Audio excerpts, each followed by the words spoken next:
Al-Maqalah Al-Ashrun An Ali radhiyallahu anhu wa karrama wajhah man lam yakun indahu sunnatullah wa sunnatu rasulih wa sunnatu awliyaihi wa laysa fi yadihi syai'un.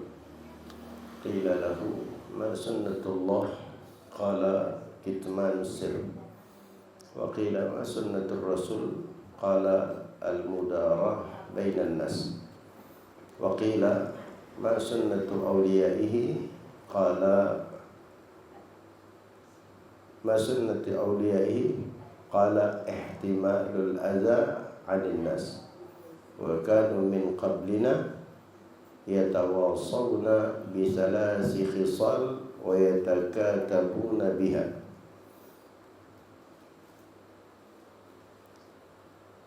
Man amila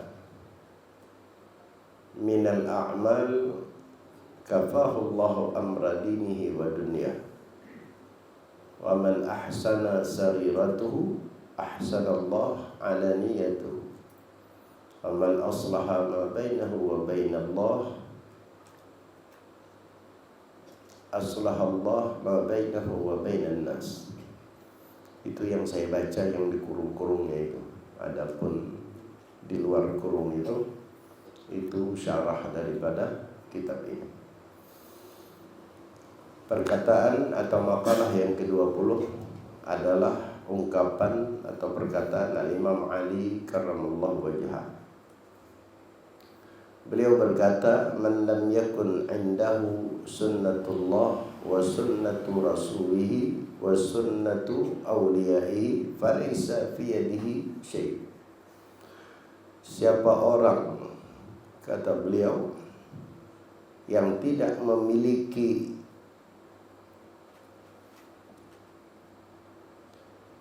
amalan yang berkaitan dengan sunnahnya Allah dan sunnah Rasulnya serta sunnah para awliyanya, falaysa fi yadihi syai'un, maka dia tidak memiliki atau tidak memiliki sesuatu apapun pada dirinya, alias dianggap orang yang tak punya apa-apa.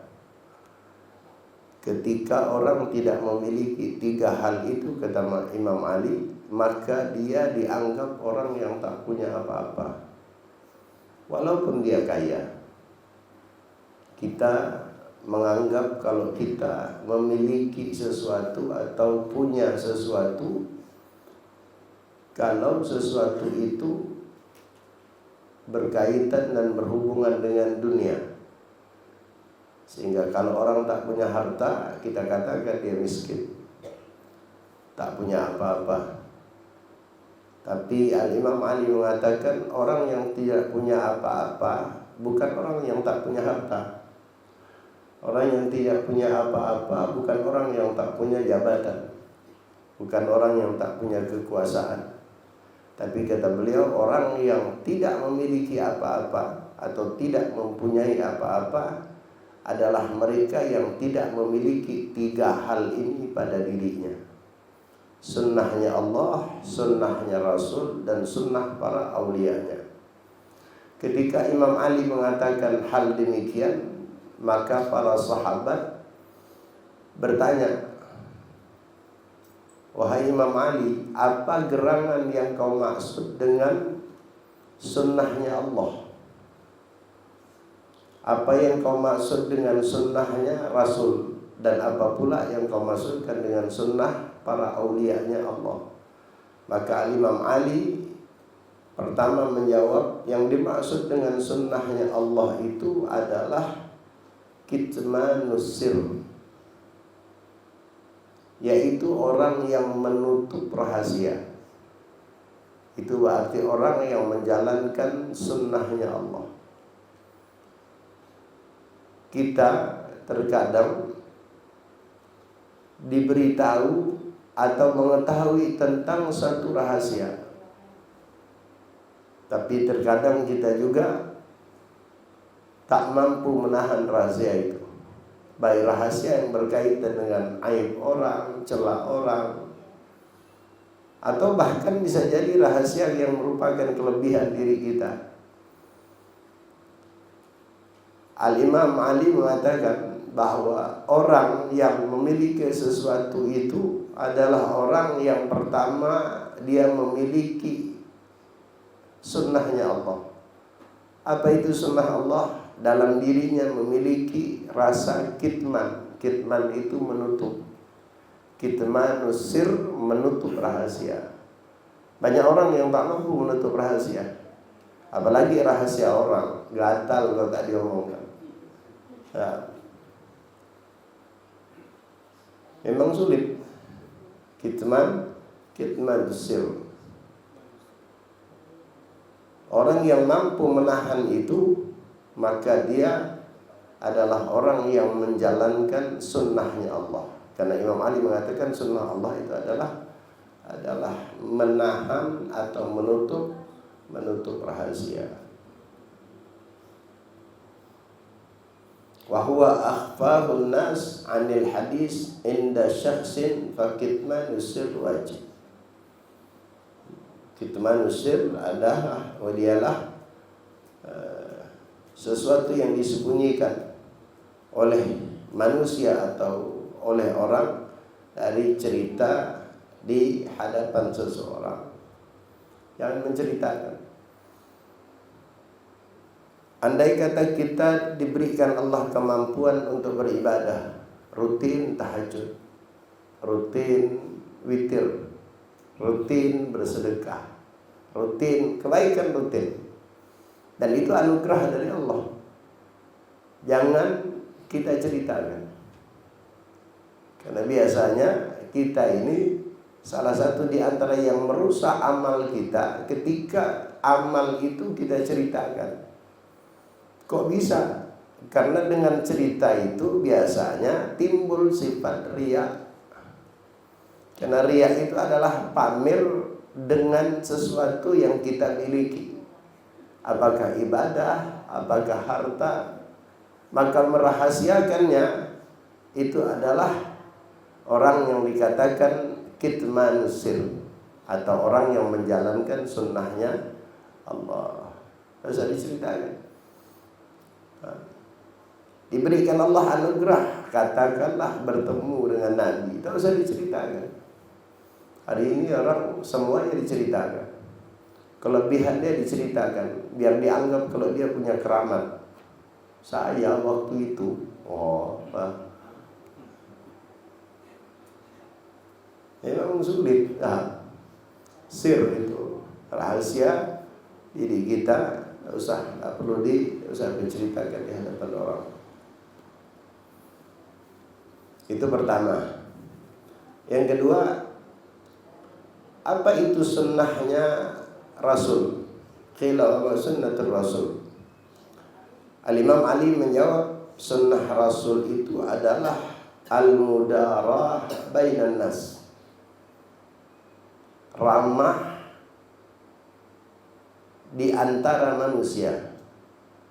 Apa bahasa kita? Ya ramah lah bahasa kita. Ramah tamah. Orangnya ramah. Nah, ini juga sulit memang.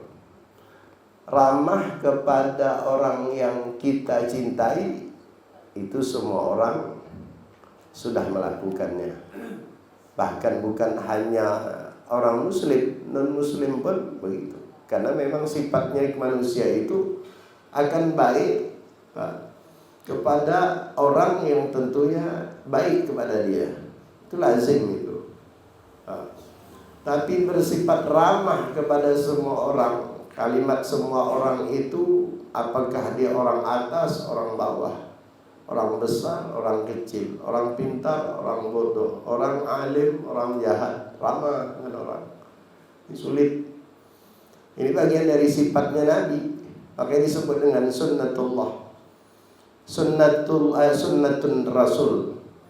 Tadi yang pertama kitmanus sir itu adalah sunnatullah kan. Kenapa menahan rahasia itu dinisbatkan kepada sunnahnya Allah? Karena kalau kita bahasa, menutup rahasia itu adalah tipikalnya Allah. Allah itu menutup rahasia. Kita ini yang disegani orang, yang dihormati orang, karena Allah tutup saja keburukan kita. Andai kata Allah tampakkan, tidak ada orang yang hormat dengan kita. Bahkan mohon maaf, anak kita, istri kita pun tak hormat dengan kita.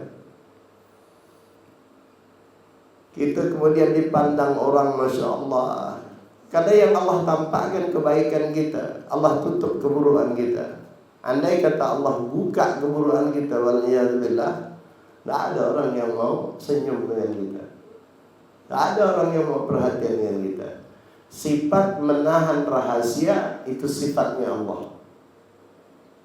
Allah tutup. Kesalahan orang ditutup, tidak pernah dibuka. Makanya sunnatullah itu adalah kitmanus sir. Karena sifatnya Allah itu adalah menutup daripada rahasia hamba-Nya.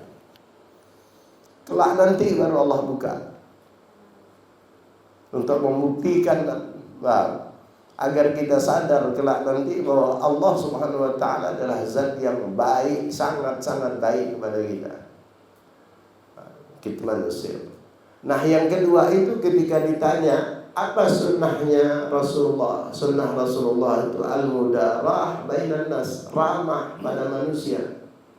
Kenapa disandarkan kepada sunnahnya Rasulullah? Karena sifat itu sifat yang melekat kepada Rasulullah. Rasulullah itu tak pernah pandang bulu, jelek, kaya, miskin. Rasulullah ramah terhadap semuanya. Bahkan orang kafir pun ramah Rasulullah. Siapa yang tak tahu dengan sejarah kehidupan daripada Rasulullah, sifatnya, bergaulnya ramah Rasulullah. Ramah. Dengan musuh pun ramah. Mana mampu kita tetap bersifat ramah, baik itu secara ucapan, wajah, itu Rasulullah ramah. Makanya sunnahnya Rasulullah itu disebut, yang dimaksud kata Imam Ali adalah al-mudarah bainan nas. Karena sifat itu sifat yang menempel pada Rasulullah. Kita harus punya sifat itu. Walaupun tentunya tidak sesempurna Rasulullah, tapi harus ada sifat kasih sayang. Ar-rahimun yarhamuhumur rahman, kata Allah. Di dalam hadis dikatakan ar-rahimun, kata Rasulullah ar-rahimun yarhamuhumur rahman. Orang-orang yang mengasihi sayang itu dia akan disayang oleh Ar-Rahman, Allah. Irhamu man fil ardi yarhamkum man fis sama. Rahmati, sayangi semua yang ada di atas muka bumi. Manusiakah, hewankah, tumbuh-tumbuhankah? Kita kadang-kadang menempelkan sifat kasih sayang ini hanya kepada manusia. Enggak. Pohon kita dituntut harus bersifat kasih sayang. Bagaimana cara berkasih sayang dengan pohon? Ya yang sekiranya tidak ada hal faedahnya, jangan kita tepuk-tepuk. Ada orang iseng bawa kayu kelopok. Untuk apa? Tidak iseng. Ada orang memang begitu untuk melapangkan jalan, biar orang tidak ini, itu bagus. Ada yang tidak ada faedahnya. Kenapa? Tidak iseng ya. Nah, itu namanya tak punya rahmat. Kalau kita menebang, ada sapi, ada kambing, bawa besok, bawa parang, kelopak, senjata sapi, kelopak, disabitnya badannya, itu tak punya sifat. Tapi kalau dia sembelih lehernya, tujuannya apa? Dari sedekahkan, itu enggak. Kenapa? Ada tujuan. Sesuatu yang kita lakukan tanpa ada tujuan, itu cenderung dikategorikan merusak. Merusak itu.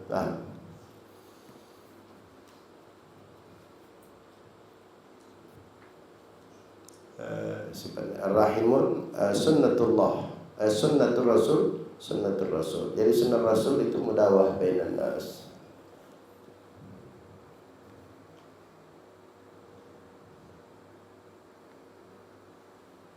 Wa qila ma sunnatu awliyaihi. Kemudian yang ketiga, yang kita Imam Ali, seseorang itu baru dianggap punya sesuatu kalau dia punya tiga ini, dan dia tidak memiliki apa-apa kalau dia tidak memiliki tiga ini.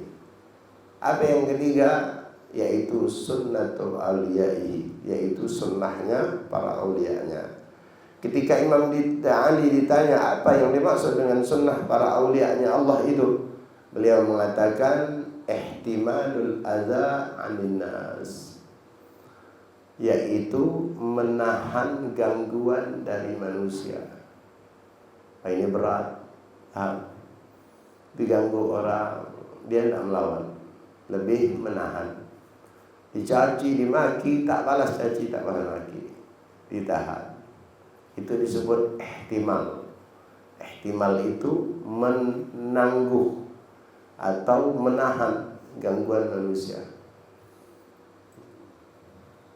Kenapa dikatakan sunnatu awliyai? Karena sifat ini adalah sifat yang menempel terhadap para walinya Allah. Banyak cerita-cerita para awliyanya Allah. Ada diceritakan satu waliyun min awliyaillah, satu orang soleh, wali dari awliyaillah, bertetangga dengan orang Yahudi. Bertetangga rumah kapel, satu dinding bagi dua. Kapel ya, satu dinding bagi dua. Tetangga dia. Kebetulan arah dinding yang nempel kepada rumah beliau ini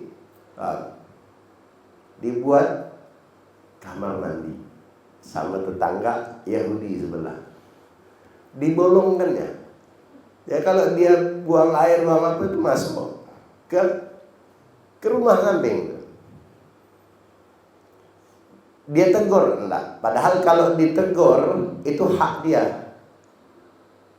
Mohon maaf, tolong ditambal atau tolong jangan masuk. Kalau kita tidak usah ditegur, itu pang. Nah, ini enggak ditegur kan. Enggak usah kan, enggak digubris sama sekali. Kalau kira buang air kan basah tuh, dilap, bersih. Dan itu bertahan bukan sehari dua hari, bertahun-tahun. Sampai pada akhirnya yang tak kuat itu bukan dia, yang Yahudi yang ganggu. Karena dianggap kok ini orang tak marah-marah bertahun-tahun. Karena perbuatan ini memang disengajanya, tapi tak digubrisnya. Sampai terakhir penasaran dia, apa sih orang ini? Sehingga datang ke dia, wahai Tuan, saya ini bertahun-tahun mengalirkan air kotoran ini ke rumahmu, tapi saya tak pernah lihat engkau caci maki, engkau marah. Jawabannya, kami Islam tidak diajarkan itu. Walaupun sama orang kafir, Sehingga orang Yahudi ini, ada yang mengatakan orang kafir, Yahudi ini dengan akhlak dan tadi itu ihtimalul adza, menangguh gangguan itu, membuat orang Yahudi ini tertarik, kemudian masuk Islam. Coba kalau dia marah, yang pasti tak masuk Islam, yang pasti itu. Yang kedua, ribut, ihtimalul adza, itu tidak gampang. Para aulia Allah itu bahasa kitanya menahan gangguan itu sudah langganan. Sudah langganan. Ya kalau hari ini kita lihat di media ada para aulia-aulia baik yang hidup atau bahkan yang sudah mati dicaci maki orang, difitnah ini. Itu memang sudah hari-hari seperti itu. Dan orang yang bijak dia tak melawan. Tapi kalau kemudian kita tak mampu kita tetap ngetik kita. Walau mulut kita tak berucap, tapi tulisan kita itu kalau diucapkan bisa gugur langit tuh. Kenapa? Kita tak mampu menahannya. Tapi para aulia Allah, Bahkan di antara ulama mengatakan, jika kau ingin membuktikan apakah dia orang yang layak dikatakan sebagai wali min auliyaillah atau tidak, kau lihat seberapa kuat dia menahan gangguan orang. Kalau dia masih marah-marah, tak ini, itu belum. Mohon maaf ya, marah dalam hal ini gangguan terhadap pribadi, bukan agama. Kalau agama wajib, bahkan perlu disangsikan kewaliannya. Kalau ada orang menghina agama, dia yang katanya wali itu tak bergumam, itu diragukan. Wajib marah, wajib tidak suka kalau agama diganggu. Tapi kalimat wajib tidak suka, wajib marah, ya tentunya tidak harus dengan kata-kata kasar. Tidak harus dengan membunuh. Tapi harus kita tunjukkan kalau sikap itu tidak benar. Diam itu bukan solusi. Nah, tapi kalau dalam hal pribadi dia masih marah, ragukan kewaliannya. Jadi kok hari ini ada orang menganggap karamah, masih ngamuk dengan ayam orang, itu belum. Nah, masih ngamuk dengan apa? Dengan cucuk atap orang, belum. Itu kali tidak. Ini kotoran enggak? Yang tadi ini kotoran, bukan cucuk atap. Kita kadang-kadang cucuk atap orang tuh tak kena lah, bawa tempiasnya komah kita. Wah. Asal daun pisang orang jolok rumah kita, selesai daun pisang itu. Nah, tapi kalau yang jolok itu buahnya didiamkan sampai masak.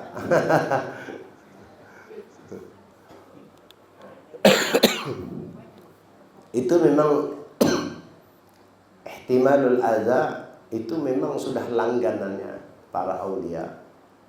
Makanya dinisbatkanlah dengan sunnatul auliyai. Sunnah itu sesuatu yang menempel. Dengan sunnah, perbuatan itu kategorinya sunnah. Makanya ada hadis Nabi, man sanna sunnatan hasanatan.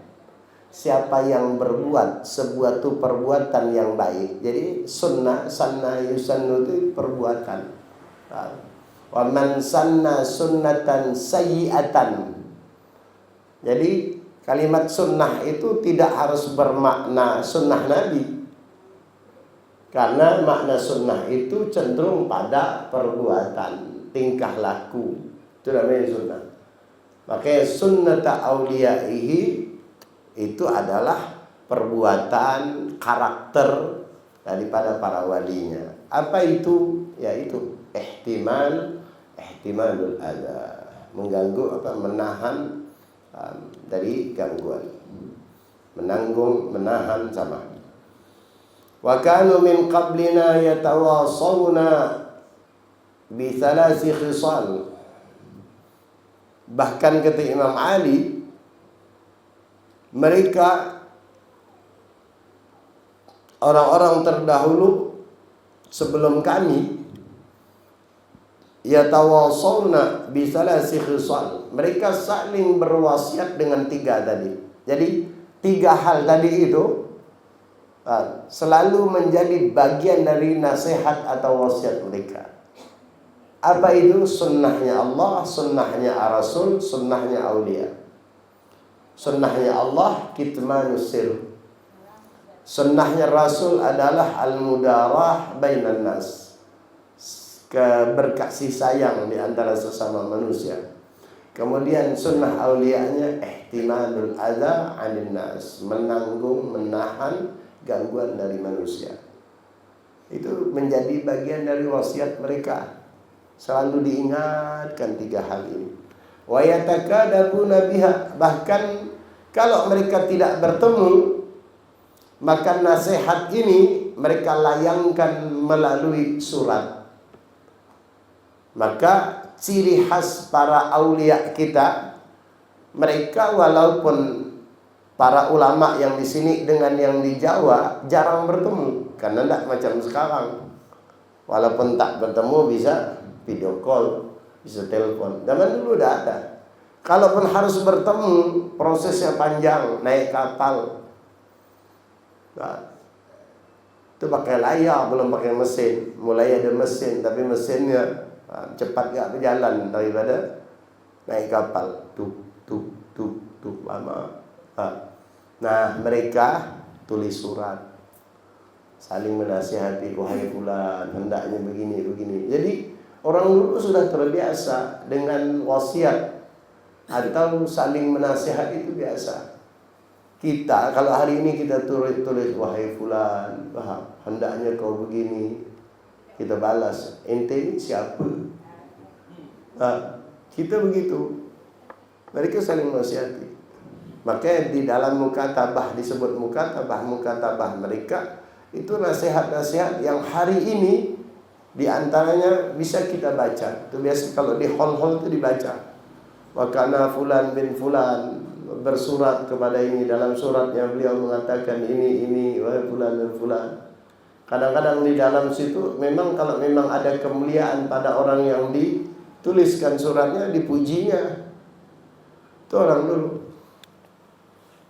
Tapi kalau ada yang keliru atau yang mungkin melencengnya orang dulu beda dengan kita sekarang. Kita melenceng betul. Di sana itu agak-agak mepel itu kemudian diingatkan. Luar biasa. Wa yatakatabuna biha. Kemudian man amila syai'an minal a'mal kafahullah amra dinihi wa dunyah. Bahkan dikatakan siapa orang yang melakukan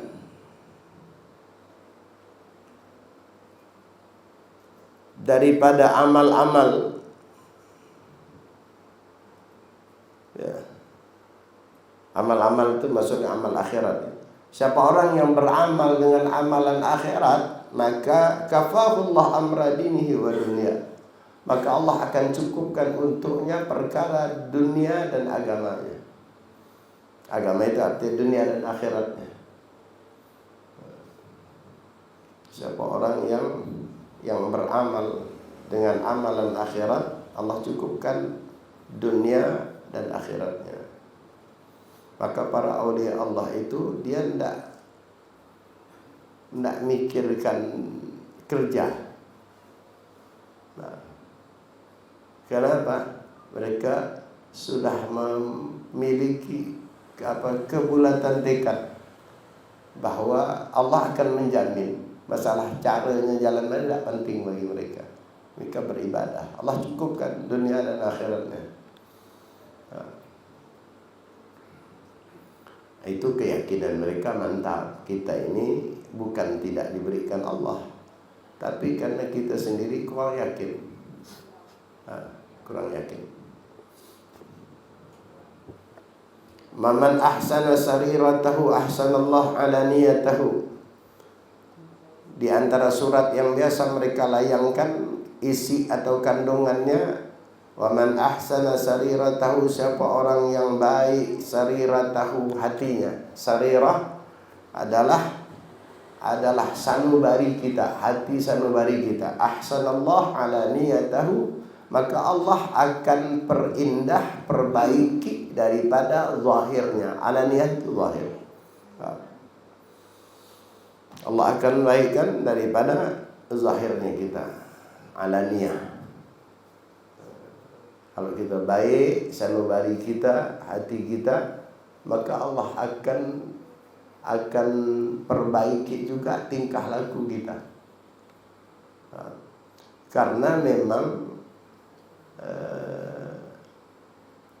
al-zahir alamatul batin, kata ulama. Zahirnya kita ini, raganya kita ini, itu adalah tanda-tanda apa yang ada di batinnya kita. Ya. Gelagatnya kata orang Pontianak itu akan muncul dalam perbuatan. Orang kalau tak baik itu biasanya tanpa dia sadari muncul di dalam perbuatannya. Pendengarannya, tingkah lakunya, ucapannya itu muncul. Nah, dan itu kita buktikan. Ya. Ada orang yang lembut, memang orangnya baik dia, ucapannya lembut, santun. Ada orang yang berdegak, memang keras dia. Walaupun bukan patokan untuk memponis ya, tapi pada umumnya seperti itu. Karena dikatakan al-zahir alamatul batin. Zahirnya kita itu merupakan cerminan, tanda daripada batin kita.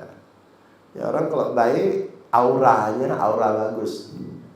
Kalau hati dia baik, maka aura yang muncul auranya aura bagus. Ucapnya, sikapannya, ini yang kadang-kadang yang perlu kita bentuk. Orang walaupun dia bersifat baik, tapi kalau dalamnya tidak baik, lambat laun akan terbongkar kedoknya. Ada orang biasa bersifat manis, bang. Kalau kita nonton film lah ya, film orang nak balas dendam itu, kemudian dia, andai kata nak didendami dia si fulan, dia kerja di rumah fulan tuh, baik dia, senyum, tunduk, tapi satu saat terbongkar. Karena memang kebaikan yang dia tampilkan itu hanya untuk menutupi daripada niat buruk dia yang suatu saat akan dia bongkar. Itu ketara. Itu kalau kita gambarkan dalam sebuah film, biasanya kalau kita nonton gitu. Sama, karena itu gambaran kehidupan. Film itu gambaran dari kehidupan. Ya, kalau kita baik, maka aura yang muncul baik. Makanya orang marah, walaupun dia ketawa, tetap tahu kita kalau dia marah. Padahal ketawa. Marah dia tuh, ketawa, dia lain ketawanya. Bayangkan tuh. Itu gambaran. Sehingga al-zahir alamatul batin. Kenapa begitu? Karena dia orang yang memperbaiki daripada sarirahnya, sanubarinya. Sulit ya, memperbaiki hati ini sulit. Karena dia pondasinya. Memperbaiki rumah itu sulit, tapi tidak sesulit kalau kita memperbaiki pondasi. Kalau cuma dinding ini, belikan yang sekarang yang musim ini, buka lemnya, tempelkan, berubah aja. Besok pagi kita beli lagi, tempel sana, berubah.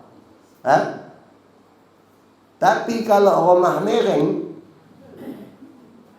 apanya dah tempel? Pondasinya yang rusak, sulit. Bongkar pondasi akan melibatkan bongkar semua ini. Jadi kalau bahasa orang rehab, coba lihat, rehab rumah itu pekerjaannya jauh lebih sulit dari bangun rumah. Karena apa? Karena dia membenarkan. Sulit. Mahal lagi biayanya. Bersampah lagi. Itu mak-mak biasa tak setuju tuh. Oboh kan lah gitu ya. Diketuk sana berdebu, ketuk sini berdebu, tak ada jadi-jadi, sugang sana, sugang sini. Itu kalau rehab rumah. Kenapa? Pondasinya rusak. Karena memang memperbaiki pondasi itu sulit. Tapi kalau pondasinya kukuh, mantap, walau dinding belum berbalas ke orang Pontianak, gampang balasnya. Kan gitu. Belikan bersih, belikan itu panel tuh, hilang. Itulah memperbaiki hati ini jauh lebih sulit. Karena semuanya tumpuannya di sini. Keinginan kita di sini, kemauan kita di sini, khayalan kita semuanya ada di sini. Berperang dia di dalam tuh. Nah kita bawa slow, bontak dia. Bontak. Sampai muncullah sabar gak boleh. Itu sebenarnya hati itu dah sempat sabar. Cuman saking tak mampunya, sabar gak kalau dalam ini tak bisa. Berarti kan selesai. Bro itu gambaran berontaknya hati. Sulit memang. Tidak gampang. Jangan dikira para aulia, para ulama terdahulu itu yang kita katakan super kesabarannya tanpa melewati ini, melewati itu. Mereka bukan terlahir dari orang sabar, bukan. Nah, sama dengan model kita. Bisa jadi ada di antara mereka yang lebih parah dari kita. Temperamen atau pemalas, asal sikit pokoknya. Tapi riyadhah, disebut dengan riyadhah. Mereka disebutkan dengan bahasa tasawufnya itu riyadhah, ada latihan. Saya punya guru Ustaz Segap itu, pernah mungkin kalau nonton di YouTube-nya mungkin ada. Beliau tuh orang temperamen dulu, marah dia. Waktu awal-awal sebelum berangkat ke Madinah itu marah. Beliau sudah guru, sebelum berangkat itu sudah ngajar, pintar, insyaallah. Kemudian berangkat Madinah. Beliau tahu punya sifat temperamen. Beliau tahu bagaimana melawankan itu. Beliau katakan 4 tahun nazar tidak marah, apapun masalahnya. Jadi memang kadang-kadang harus dinazarkan untuk tidak marah saja. Tapi beliau katakan sukses, gagal. Bayangkan kan?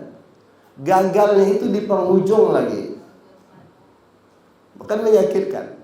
Tapi memang gagal. Tapi berjalannya 3 tahun itu jangan dianggap tidak ada dampaknya, tetap memberikan efek.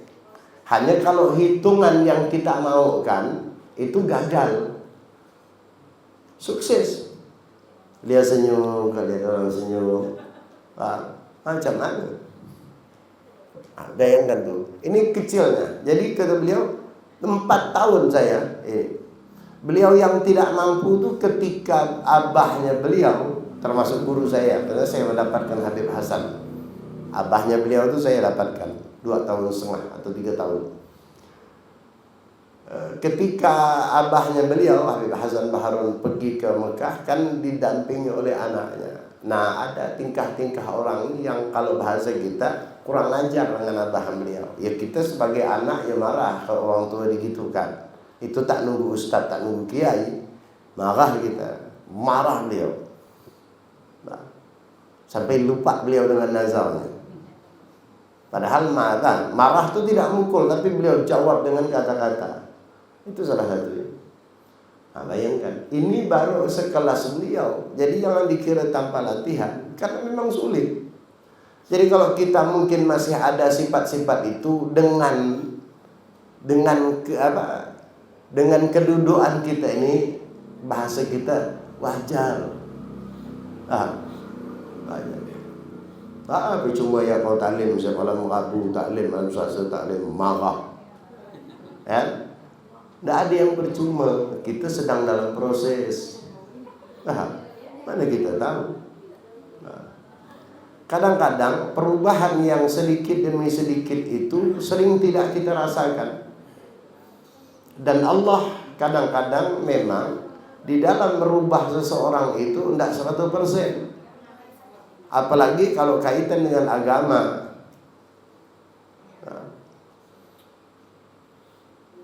Kalau langsung 100%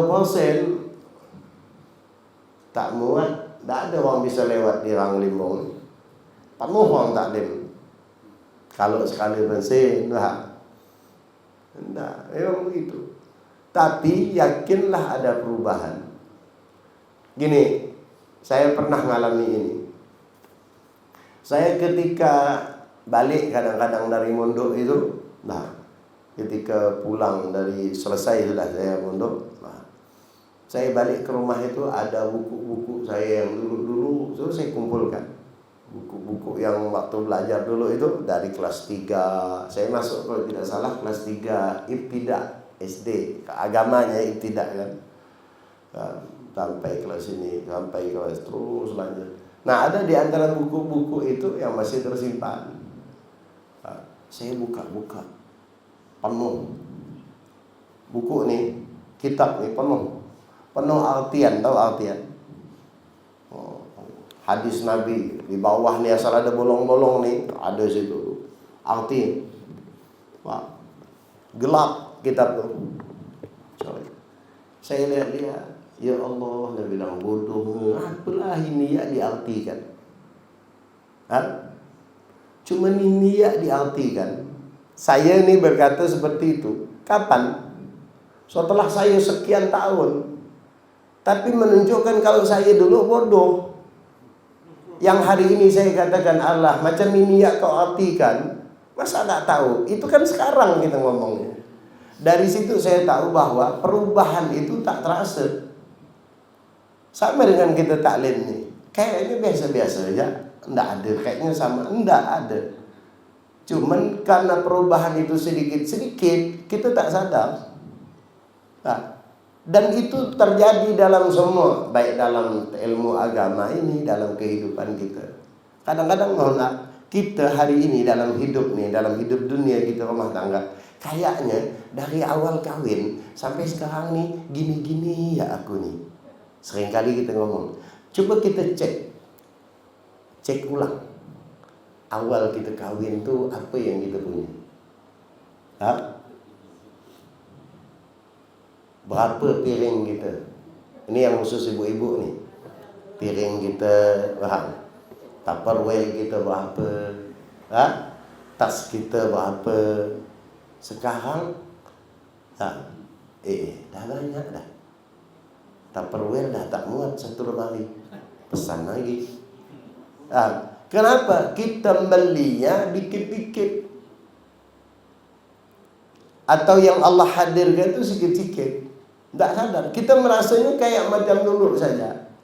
Padahal tanpa kita sadari, hari ini mungkin yang dulunya kita sakit, mungkin sekarang porsinya sama, cabin carinya tak begitu sakit.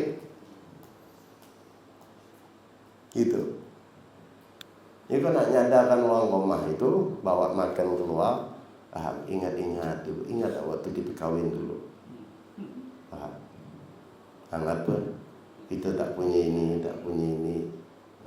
Iya. Sekarang alhamdulillah kita punya.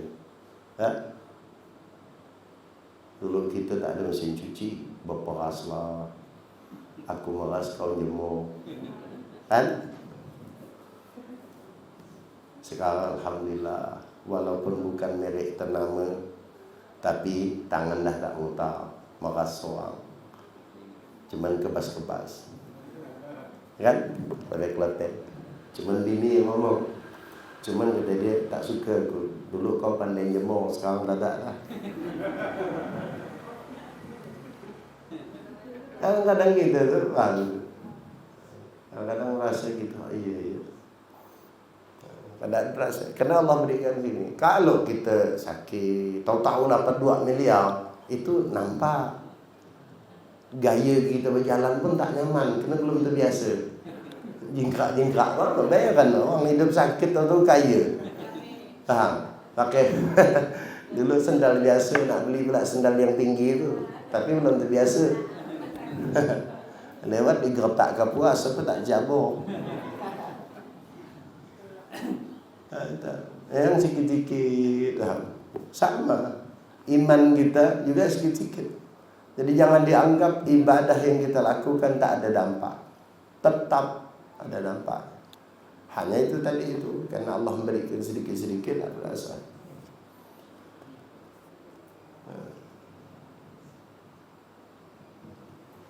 Kemudian yang terakhir, waman aslaha bainahu wa bainallah aslahallah ma bainahu wa bainan nas. Siapa orang yang memperbaiki dirinya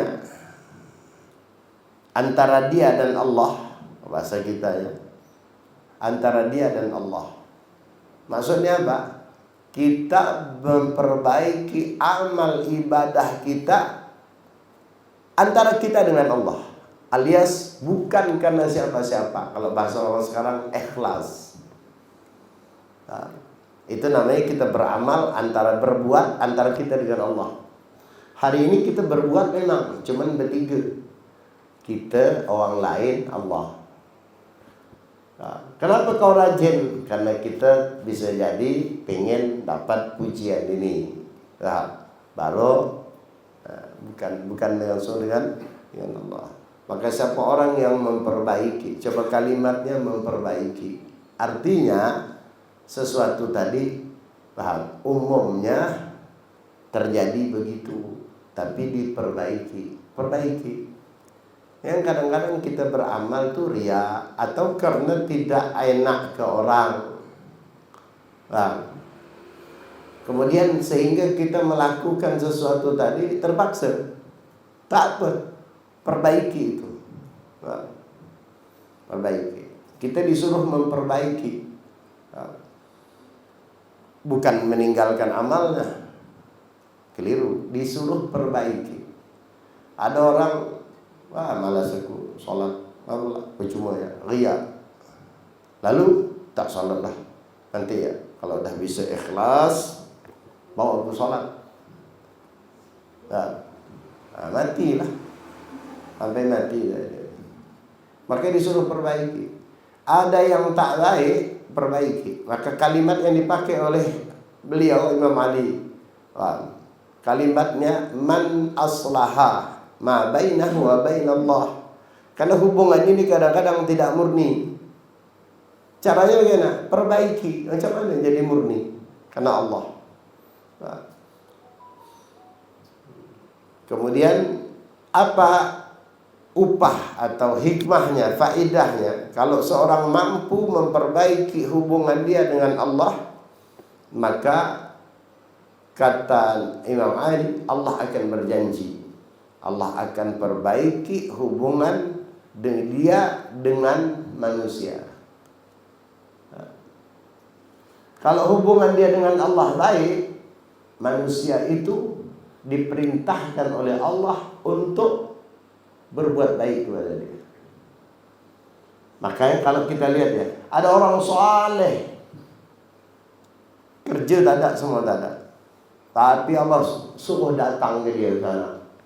Ringan dia orang barik dia, ringan dia orang bantu dia, ringan dia orang ini. Tak pengen mobil, tak pengen apa, diantarkan orang mobil. Tak pengen apa, diantarkan orang ini. Itu kelas mereka. Kenapa? Mereka memperbaiki hubungan dengan Allah. Yang membuat orang datang ke kita itu bukan orangnya. Orang itu perantara saja. Allah yang menggerakkan. Nah, itulah dia datang ke kita. Karena kita ustaz, bukan kita ya ustaz. Karena ente kiai, bukan ente ya kiai. Bahkan kadang-kadang ada kiai yang dekat rumah dia, justru dia datang ke kiai lain. Kan aneh itu. Seperti itu. Kalau kita ini setengah tak yakin. Karena hubungan kita belum murni dengan Allah. Sehingga itu tadi itu. Allah buat mudah. Ya saya mau lihat guru-guru saya itu ada ya. Urusan ini ada yang handle, urusan ini ada yang handle. Ke bandara, alhamdulillah ada dulu alumni yang sekarang jabatannya cukup tinggi di bandara, aman, bandara aman, steril langsung.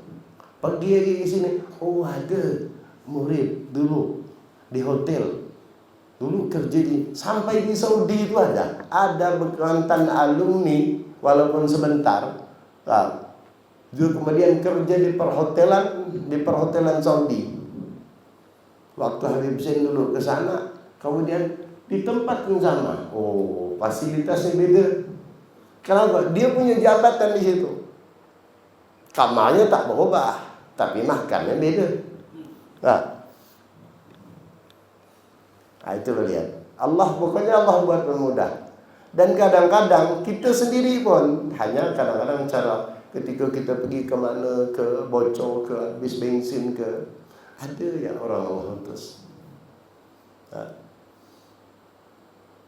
Ada ya. Ada apa bah? Ini.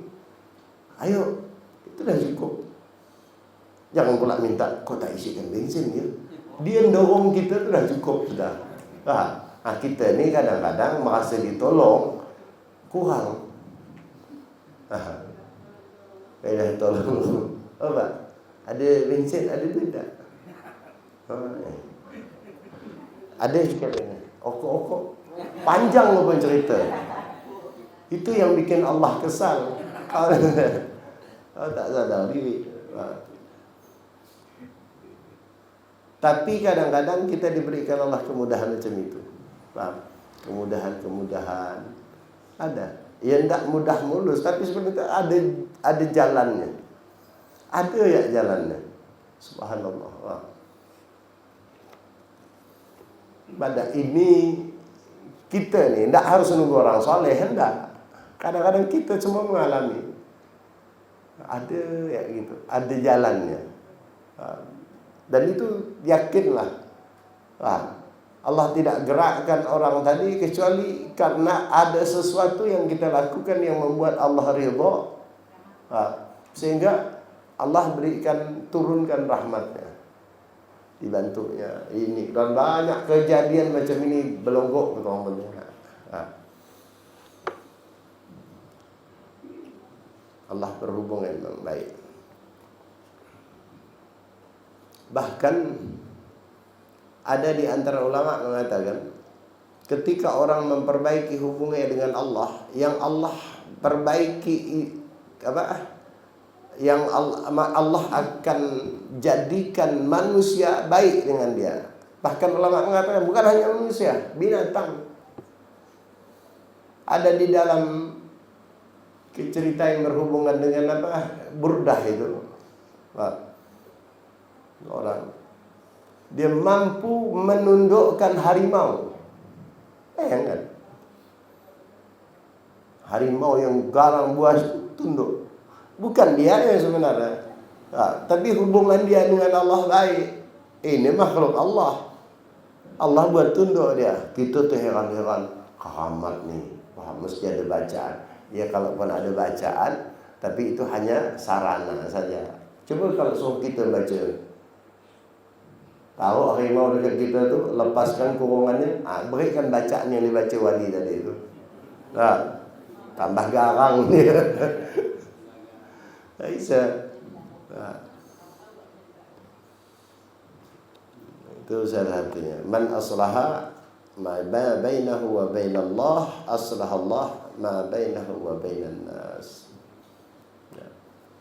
Kemudian selanjutnya, wal maqalah al-hadiyata wa 20. Makalah yang ke-21 masih dari juga Sayyidina Ali. An Ali radhiyallahu anhu, kun 'indallah khairan nas.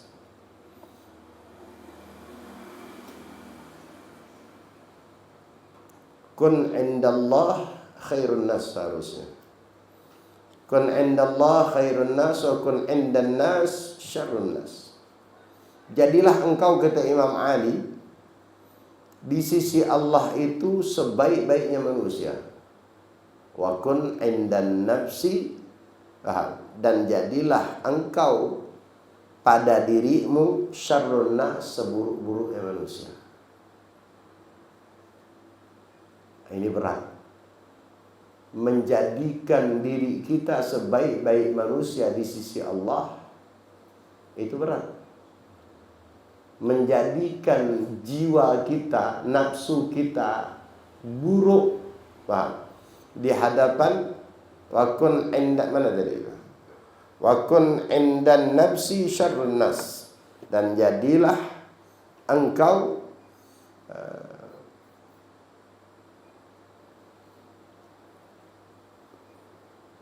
indan nafsi, di dirimu, atau apa namanya? Wa kun indan nafsi, dan jadikanlah engkau di sisimu sebaik-baiknya manusia. Artinya memposisikan diri kita ni, kita lebih buruk dari orang. Sulit ya. Yang membuat kita ego, yang membuat kita, kadang kita merasa tinggi dari orang. Paling sulit memang. Sulit. Ada orang yang memang dengan keilmuannya, kita tahu ilmunya, itu kita bisa nundukkan diri kita. Tak nundukkan pun memang kita ngakui dia lebih baik dari saya.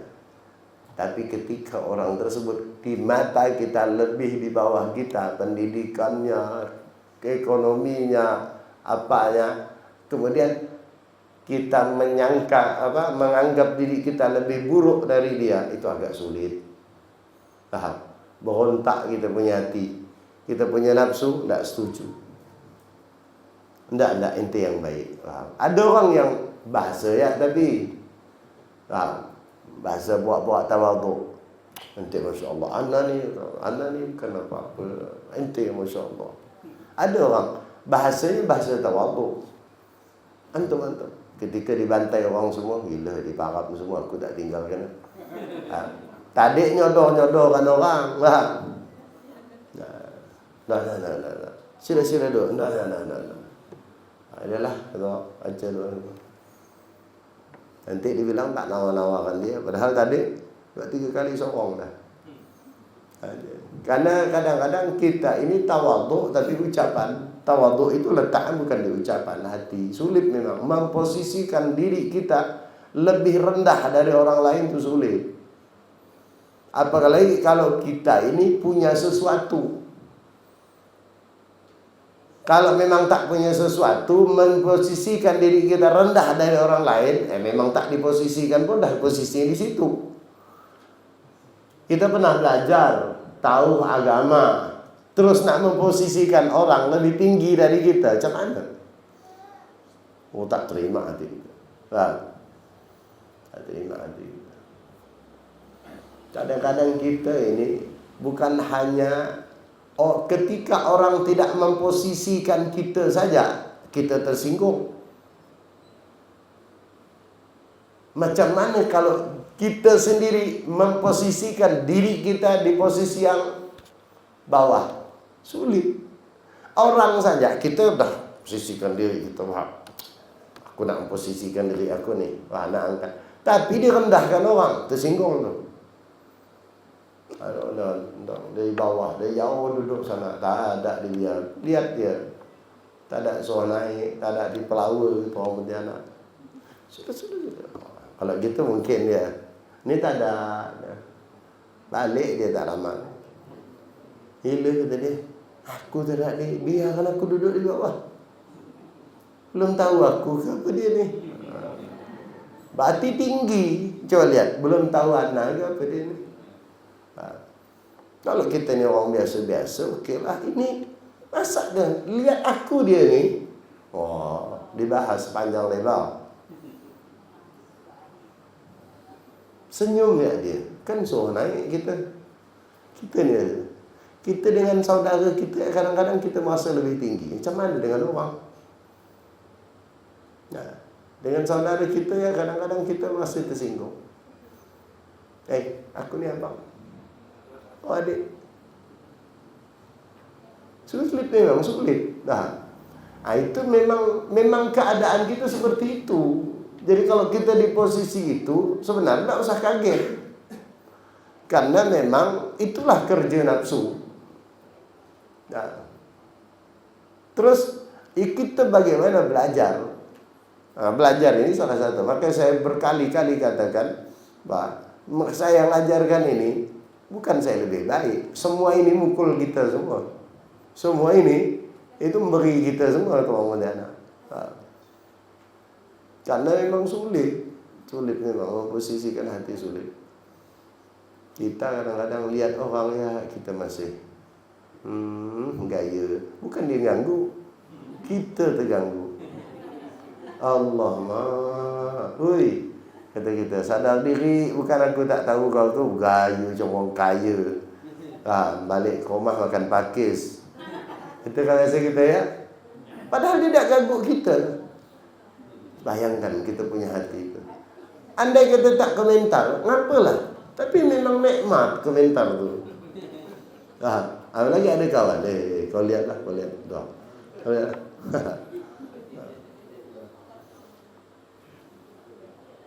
Sampai ada bahasa orang Pontianak, ini tak sadar dia tembuni ini gitu. Padahal nak ganggu kita dia. Apalagi kalau dia ganggu. Keluar yang tadi kita omongkan pelan tu, memang kau ni tak sadar diri. Padahal tadi ngomong pelannya tuh. Kalau diganggu keluar semua. Memang sulit memang, sulit. Sampai kata Al-Habib Abdullah kalau tidak salah, orang mendapatkan mukasyafah itu bisa melihat orang. Paham? Gambaran orang itu diperlihatkan. Sebut dengan kasyaf. Itu kata Habib Abdullah Al-Haddad, bukan karena ilmunya, bukan karena ibadahnya. Makam itu didapat dengan safaul qalb, bersih hati. Karena apa? Beliau mengibarahkan hati itu seperti cermin. Nah, semakin bersih cermin, maka yang dipantulkan tanpa cacat. Nah, hati ini kata beliau cermin. Jadi kalau ada orang di depan kita, semua akan masuk dalam cermin ini. Maka orang-orang wali itu biasanya, kau jangan begini, kau jangan begini. Allah nak kena aku nih. Karena dia baca diri kita itu, wah, sebenarnya bukan dia nebak Anda. Bersihnya dia punya hati sama seperti cermin. Orang kalau berada di depan cermin yang bersih, dia akan bisa menunjuk satu persatu yang termasuk dalam kaca tersebut. Kenapa? Kacanya bersih. Coba kalau kacanya buram, ada orang berkaca. Baik, kau lihatlah. Kan tak begitu nampak tu. Di manalah tai lalatku? Sini kali kita kawan. Tak nampak dia. Nah kata beliau, nak mendapatkan makam itu bukan kerana banyak ibadah, bukan. Banyak ibadah Allah berikan makamnya, tapi untuk makam yang tadi itu, beliau katakan safaul qalb, bersih hati. Caranya tak melihat orang lebih baik dari dia. Sulit. Tak ada sifat hasud, tak ada iri, sulit. Tapi orang itu umur panjang, sehat walafiat. Orang hati bersih itu di antara hikmah lainnya panjang umur. Hati kotor cepat meninggal. Bayangkan darah naik terus, ketemu orang naik darah, hasut meredam lagi, ini meredam. Menahan itu kan bahaya. Makanya tingkat kematian orang hari ini dengan orang dulu jauh lebih banyak hari ini. Kenapa? Semua kita dipikiran. Orang dulu santai. Dapat hari ini kerja, dah besok dah dia fikir, malam ni santai. Nikmat yang tadi itu. Makan, nikmat, solat. Besok cari lagi. Kita ni tahun depan kita fikir sekarang. Bukan tak boleh. Boleh. Cuman terlalu jauh kita ni. Itu yang kadang-kadang yang membuat kita kepikiran. Macam mana nanti. Berbuat tak ada kalau berkhayal je. Macam mana nanti. Tak selesai. Orang dulu tak banyak khayal tapi berbuat. Besok lihat tengah hari ambil jala turun. Musim hujan ribut, gantung jala, pergi dia ke belakang kebun. Enak orang dulu Tapi orang dulu banyak kebun. Sekarang nak pergi ke belakang tak ada dah. Nak pergi ke laut dah tak diisi dah. Apa dia apa? Enggak payah. Kehidupan orang dulu memang tak banyak mikir. Dulu tu umur orang rata-rata luar biasa. Salah satu dampaknya, boleh tanya ke dokter, coba tanya. Salah satu faktor yang menyebabkan orang cepat meninggal itu banyak pikiran. Dan itu merusak kepada sistem tubuh kita, darah kita ini. Makanya orang-orang yang tak mikir, tak banyak mikir. Makanya salah satu contoh orang tak banyak mikir, mohon maaf, orang gila. Tak pakai baju, tak pakai apa. Hujan panas kita kena hujan saja, tak usah hujan panas. demam langsung, pilek. Orang gila tuh. Makan lah, kita steril, dia mana ada steril? Apa yang ada di situ timbatnya, sehat walafiat. Nah, itu dari itu. Kenapa? Tak banyak mikir. Apa yang dipikir? Gak ada pikir. Dia happy terus. Waktu dia nyanyi-nyanyi dalam masjid depan orang, happy terus dia. Nah, itu salah satu lah contoh kecilnya. Itulah memang ya.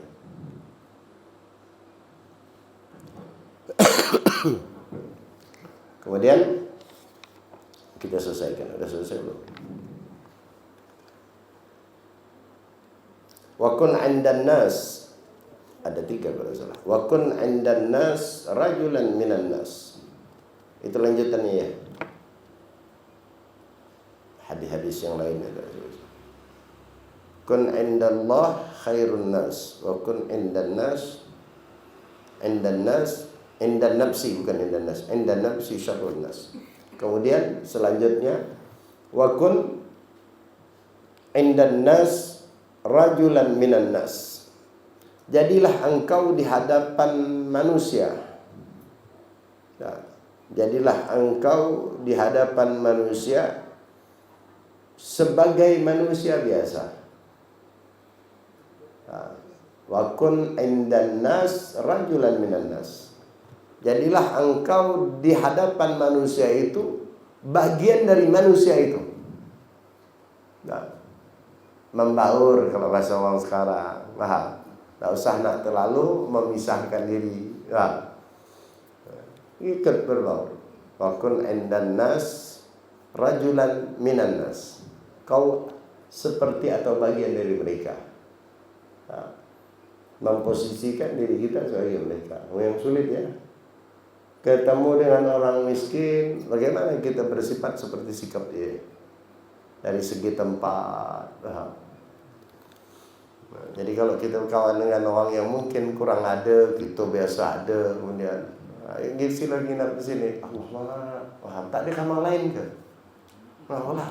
Tak bisa aku tidur di sini. Kau tidur sini macam ini nih. Gila. Udahlah, tak bersyukur nyakitkan orang lagi. Itu namanya orang tak bisa memposisikan. Nabi sosok yang bisa memposisikan.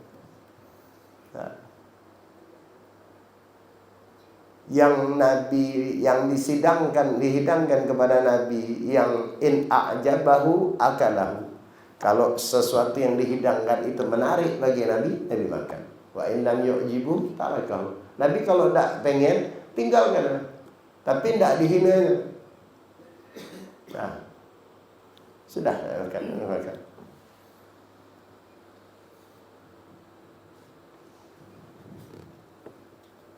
Bahkan ada saatnya Nabi itu harus memakan sesuatu yang bahkan Nabi tak sukai, hanya dalam rangka jangan sampai orang tersinggung. Jadi ada satu cerita, Nabi pernah berkunjung ke rumah salah seorang sahabat, dihidangkan satu hidangan. Kalau tidak salah waktu itu anggur. Nabi datang dengan beberapa sahabat lain. Kemudian Nabi lahap makan, senang tuan rumah. Senang. Sampai sahabat ini biasanya Nabi ini kalau makan nawakan kita. Ini kok dimakan sendiri. Sekali balik Rasulullah, kenapa kalau bahasa kita, kenapa tak nawar-nawarkan? Kata Nabi, sengaja bang aku tak tawarkan. Kau tawarkan, kasihan tuan rumah. Dia akan menyesali karena dia telah menyuguhkan kepadaku anggur yang masam. Sahabat itu kalau Nabi merasa tak nyaman kepikiran, Nabi itu tak mau. Bayangkan Nabi nahan masammu. Terlihat seperti lahap. Itu tadi, itu bayangkan Nabi menyenangkan orang itu, merelakan sesuatu yang tak nyaman. Kalau kita sudahlah, kita tak ada makan, kita hina. Kau makan macam ini tiap hari, Allah azab engkau ni. Tidak usah. Kan kadang-kadang kita tak bisa masuk kepada orang itu, diantaranya kalau bersikap betul tertata mungkin kita bisa menyesuaikan. Tapi ketika berhadapan dengan makanan itu bab rasa, memang tidak sulit ya. Tapi tidak usah, tetap tidak harus dihina, atau jangan keluarkan kalimat yang menghina. Maka jadilah seperti Nabi, kalau memang enak makan, kalau enggak sudah. Tidak usah banyak cincong kalau misalnya. Nabi begitu. In a'jabahu akalah. Nanti kalau sesuatu yang tadi itu enak, makan. Wa kun 'indan nas rajulan minan nas. Sudahlah sampai di situ. Wa kun 'inda rajulan minan nas. Sudah sampai di situ habisnya.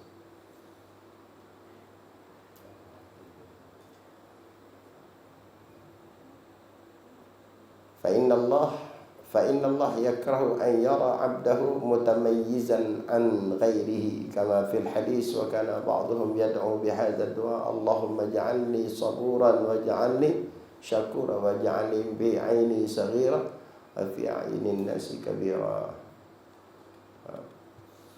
Jadi banyak hal ya, jadi sosok seperti mereka itu banyak hal. Kalau bahasa kitanya ya pandai posisikan diri kita. Baik dari segi bicara sama.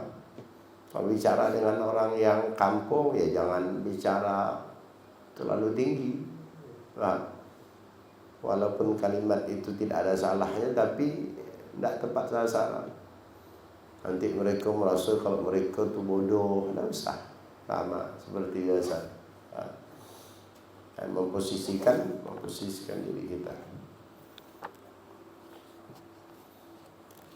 Banyak belajar, yang enggak sulit ya. Tapi kalau kita orang kampung agak aman, karena kita berangkatnya dari mungkin yang seperti mereka, sehingga tidak canggung. Tapi agama mengajarkan dari manapun kita dianjurkan untuk membaur. Tapi tetap bukan berarti membaur bebas. Membaur yang dimaksud itu artinya tetap ada batasan ketika yang berhubungan dengan agama, akidah, hukum, maka kita harus batasi. Sebenarnya bukan kita yang batasi, tapi hukum memberikan batasan. Baru bersikap. Jangan pula kumpul dengan orang yang tak berbaju, lalu tak berbaju dia. Kenapa pula memposisikan diri? Bukan memposisikan diri itu, itu keliru. Kumpul dengan orang minum, coba dia. Tak apa. Kata Imam Ali, wa kun 'indan nas rajulan minan nas. Jadilah engkau di tengah-tengah manusia menjadi bagian dari mereka. Aku ni sedang jadi bagian dari mereka, bukan itu. Kalau Imam Ali hidup, kemudian kau alaskan itu ungkapan Imam Ali, kau kena pelasah Imam Ali. Kan itu. Baru saja itu. Allah Subhanahu wa taala a'lam bis-shawab. Baik, kita baca doa kafaratul majlis. A'udzubillahi minasyaitonir rajim. Bismillahirrahmanirrahim. Subhanakallahumma wa bihamdika asyhadu an la ilaha illa anta astaghfiruka wa atubu ilaik. Assalamualaikum warahmatullahi wabarakatuh.